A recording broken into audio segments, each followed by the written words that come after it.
Hi, my name is Ibanga Mbet Obong Samuel, also known as Mbet Samuel. I am a former Nigerian under-17 striker. I played and represented Nigeria in the CAF Rwanda 2011 under-17 African Nations Cup qualifiers against the Republic of Congo.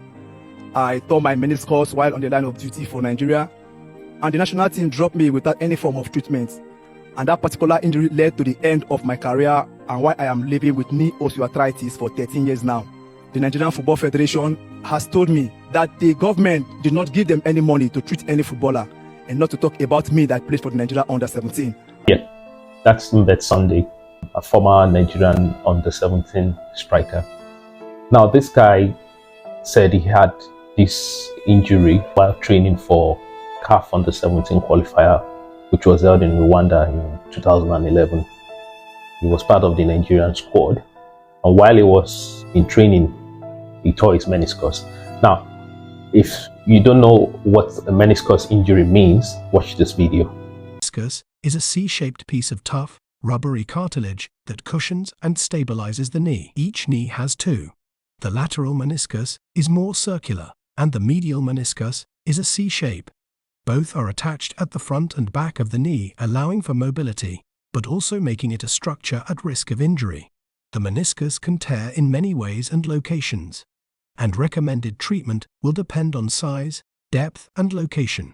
Now, I've seen footballers that had even much more horrible injuries and come back to have a very good career after recovering.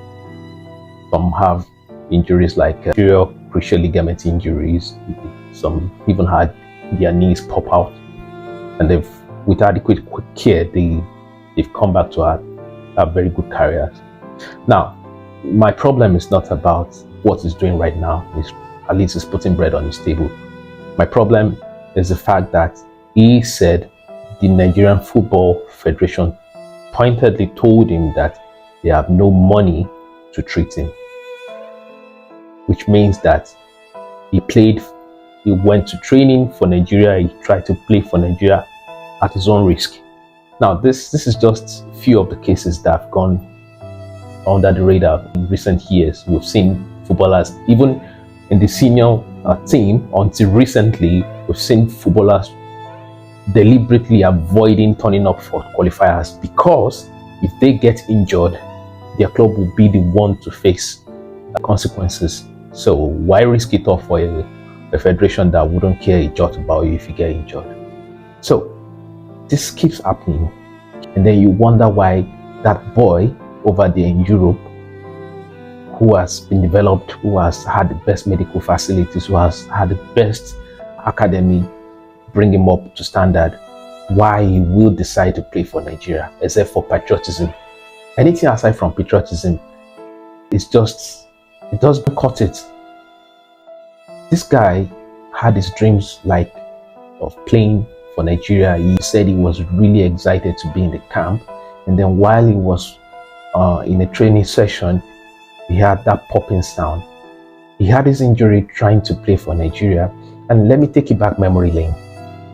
The CAF under-17 qualifiers in 2011, Nigeria didn't qualify. They didn't qualify. I think Congo qualified in their place, and they went on to play the tournament in Rwanda. But I think we have this mentality of whenever our players, our team, especially our age grade teams lose, let's say they don't qualify for a major tournament, we tend to discard them. We throw them away. We feel that they've outlasted their usefulness to us. We shouldn't do that. I don't think it's a good thing. Let me give you an example. David De Gea was part of the Spanish under-17 squad that was beaten by Nigeria's under-17, if I'm right.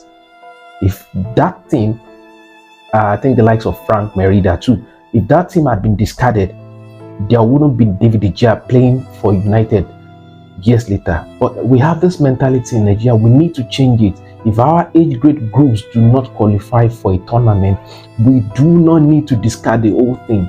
And this is partly the reason why this guy was abandoned, because they felt like, okay, you guys didn't qualify for the tournament, so why are we going to treat you? This is a very bad thing. This is very bad. We can do better. And I hope we'll do better